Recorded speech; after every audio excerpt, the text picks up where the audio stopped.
আসুন গোশত প্রসঙ্গ, 3 দিনের চেয়ে অধিক সময় গোশত রাখা এটা জায়েজ আছে। অনেকে বলেন 3 দিনের বেশি জমা করে রাখলে এটা নাজায়েজ হয়ে যাবে। না, এটা জায়েজ আছে। আপনার কোরবানির গোশত এরকম জিনিস, হিন্দু, খ্রিস্টান, বৌদ্ধ এদেরকেও কোরবানির গোশত খাওয়ানো জায়েজ, কোনো অসুবিধা নাই। এখন কইবেন যে হিন্দুরা তো খাইব না, হিন্দুরা গরুর গোশত আরও বেশি করে খায়। ওরা গাভীকে মা বলে কিন্তু ষাঁড়কে তো বাপ বলে না, কাজে ওরা খায়। আপনি খাওয়াই দেখেন খায় না কেন? আমরা খাওয়াই দেখছি খুব সুন্দর করে খায়, কিন্তু চুপে চুপে খায়, সবার সামনে খাইতে চায় না। দেবতা বানাইলে হ্যারে খাওয়া যায়, এই জন্য তো খায় না। আচ্ছা, ধনী গরিব সকলকেই কোরবানির গোশত দেওয়াও যায়, খাওয়ানোও যায়। সদকার মতো না, সদকা শুধুমাত্র গরিবরা খেতে পারে, যারা জাকাত খেতে পারে। কিন্তু কোরবানির গোশত যিনি কোরবানি করেছেন তিনিও খেতে পারেন, তার ছেলে মেয়ে বালেগ হোক নাবালেগ হোক, ধনী হোক গরিব হোক, সমস্ত পৃথিবীর মানুষ খেতে পারে। এই জন্য কোরবানির গোশত খেতে কোনো নিষেধ নাই। শুকিয়ে কোরবানির গোশত স্টক করা সেটাও জায়েজ আছে। কোরবানির গোশত বিক্রিও জায়েজ আছে, তবে বিক্রি করলে একটা পয়সাও নিজে ভোগ করা যাবে না, সব টাকাই গরিব দুঃখীকে দিয়ে দিতে হবে। আবার চর্বি বিক্রি করলো, কোরবানির কোনো একটা অংশ বিক্রি করলো, যাই বিক্রি করুক, চামড়া বিক্রি করুক, এগুলা বিক্রি করা অবৈধ না, বিক্রি করা বৈধ, কিন্তু এর মূল্য নিজে ভোগ করা যাবে না। এর মূল্য কী করতে হবে? গরিব দুঃখী অসহায়কে দিয়ে দিতে হবে। আমার প্রিয় ভাইরা, নিয়ম হলো, মুস্তাহাব তরিকা হলো যে আসলে গোশত খাওয়ার জন্য কোরবানি নয়, কোরবানি হলো আল্লাহ পাকের সন্তুষ্টির জন্য। আমার জিম্মায় এই ত্যাগ যে একটা পশুকে কোরবানি করতে হবে, আমি সে আমার রবকে সন্তুষ্ট করার জন্য কোরবানি করব, এই জন্যই কোরবানি। গোশত কিনে খেলে তো বাজার থেকে কিনে খাওয়া যায়, এই জন্য ভোগ করার জন্য নয়। 3 ভাগ করে 1 ভাগ নিজের আপনজনের মধ্যে যারা আছে, ধনী হোক গরিব হোক, তাদেরকে দিয়ে দেওয়া, তাদের মাঝে বিলি করা।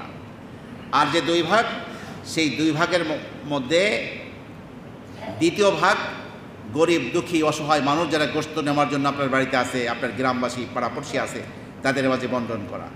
আর 1 ভাগ নিজের বাচ্চা কাচ্চা, নিজের পরিবারের ভোগের জন্য রেখে দেওয়া। এটা হলো মুস্তাহাব তরিকা, উত্তম পন্থা। কেউ যদি 1 টুকরাও কাউকে না দিয়ে গোটা কোরবানি গোশত খান অথবা ফ্রিজ করে রাখেন, সেটাও জায়েজ আছে। কিন্তু কোরবানি মনে রাখতে হবে এটা ভোগের জন্য নয়, সবাইকে অংশগ্রহণ করাবার জন্য, সবাইকে এই আনন্দে শরিক করবার জন্য। আপনার ঈদ উল ফিতরে সবাইকে শরিক করার জন্য সদকায়ে ফিতর দেওয়া হয়েছে। কি দেওয়া হয়েছে? ফেতরা, যাতে গরিব দুঃখী সবাই আনন্দে শরিক হতে পারে। তো ঈদ উল আজহায় তো কোনো ফেতরা নাই। ঈদ উল আজহার ফেতরা হলো এই যে আপনি আমি কোরবানির পশুর গোশত একা খাবো না, আশপাশের অনেকেই কোরবানি করতে পারে না, গরিব দুঃখী তাদেরকে কাঁচা গোশত দিব, খাওয়া পাকশাক করে খাওয়াও তাদেরকে দেব। এই জিনিসগুলো খেয়াল রাখতে হবে। আসুন, এই পশুর আবার 7টি জিনিস এমন আছে যেগুলো খাওয়া হারাম, নিষিদ্ধ। তার মধ্যে 1 নম্বর হলো প্রবাহিত রক্ত। এই কোরবানি করতে গিয়ে যেই রক্ত প্রবাহিত হচ্ছে, এই রক্ত খাওয়া এটা হারাম। ঠিক তেমনিভাবে পুরুষাঙ্গ, ষাঁড় গরু, তার পুরুষাঙ্গ হারাম। স্ত্রী গরু হলে, নারী মাদি গরু হলে স্ত্রীলিঙ্গ হারাম। চামড়ার নিচের টিউমারের মতো উঁচু যে একটা গোশত থাকে, এটাও নিষিদ্ধ। অন্ডকোষ নিষিদ্ধ। পিত্তকোষ, যেখানে পিত্ত থাকে, এটা নিষিদ্ধ। আর হলো মূত্রথলি, কিডনি, এটা নিষিদ্ধ। এই 7 প্রকারের প্রাণী, 7 প্রকারের বস্তু এর মধ্যে আপনার খাওয়া যাবে না। এইগুলো খাওয়া যাবে না পশুর মধ্যে।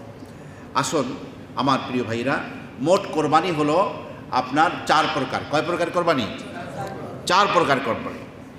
ওয়াজিব কোরবানি, নফল কোরবানি, মান্নতের কোরবানি, ওসিয়াতের কোরবানি। ওয়াজিব এবং নফল কোরবানির গোশত কোরবানি দাতা, তার ধনী গরিব আত্মীয় স্বজন এবং সকল শ্রেণীর মানুষের জন্য খাওয়া, এটা হালাল। পক্ষান্তরে মান্নতের কোরবানি গোশত কোরবানি দাতা, তার ধনী আত্মীয় অথবা যে কোনো ধনী ব্যক্তি, তেমনিভাবে ওসিয়াতকারীর ওয়ারিসগণ খেতে পারবে না, বরং পুরোটাই গরিবদের মাঝে সদকা করে দিতে হবে। আসুন, দরিদ্র ব্যক্তি যার উপরে কোরবানি ওয়াজিব ছিল না তিনি করলে সওয়াব পাবেন। মুসাফির ব্যক্তির উপরে কোরবানি ওয়াজিব ছিল না তিনি কোরবানি করলে সওয়াব পাবেন। নাবালেগ শিশু তার সম্পদ থেকে আপনার মালিক হলেও কোরবানি ওয়াজিব নয়, তবে অভিভাবক যদি নিজ ইচ্ছায় নিজের শিশু বাচ্চার পক্ষ থেকে নিজের সম্পদ থেকে কোরবানি করেন তাহলে সে কোরবানি জায়েজ হবে এবং সেটা খাওয়া যাবে। আসুন, এই হলো যাদের কোরবানি সহি হবে। এন্ড কিছু মানুষ আছে তাদের কোরবানি করা জায়েজই নাই। বলবেন কোরবানি আবার জায়েজ নাই কেমনি? হ্যাঁ, হারাম এবং অবৈধ পন্থায় উপার্জিত অর্থে পশু ক্রয় করে কোরবানি করলে কোরবানি সহি হবে না। আপনি কার পয়সার কোরবানি দেন মিয়া? কার পয়সা? এটা তো আপনার না। আপনি তো জোর করে মানুষের কাছ থেকে নিয়েছেন, চাঁদাবাজি করছেন। আপনি অফিসের ফাইল ঠেকাইয়া ঘুষ খাইছেন, হারাম পয়সা দিয়ে উপার্জিত পয়সা, সেই পয়সার কোরবানি যদি কেউ করে এটা সহি হবে না। জেনে শুনে চুরি করা পশু ক্রয় করলে জানে যে এই গরুটার দাম হবে 1 লাখ টাকা, কিন্তু চোরাই চুরি করে আনছে বলে 50,000 টাকায় ছাড়তেছে, আর সে জানে যে চুরি করে আনছে। জেনে শুনে চুরি করা পশু কোরবানি করলে সেই কোরবানি কি হবে না? সহি হবে না। চুরি করা বা ধোঁকা প্রবঞ্চনার মাধ্যমে অর্জিত পশুর কোরবানি সহি হবে না। তবে যার পশু চুরি হয়েছে তিনি যদি অনুমতি দান করেন বা তাকে মূল্য পরিশোধ করে সন্তুষ্ট করা হয় তবে সেই পশুতে কোরবানি বৈধ। এই কোরবানি করতে হবে একমাত্র আল্লাহ পাকের সন্তুষ্টির জন্য, এবং লোক দেখানো ভাব এবং গোশত খাওয়ার নিয়াত এগুলো থাকতে পারবে না।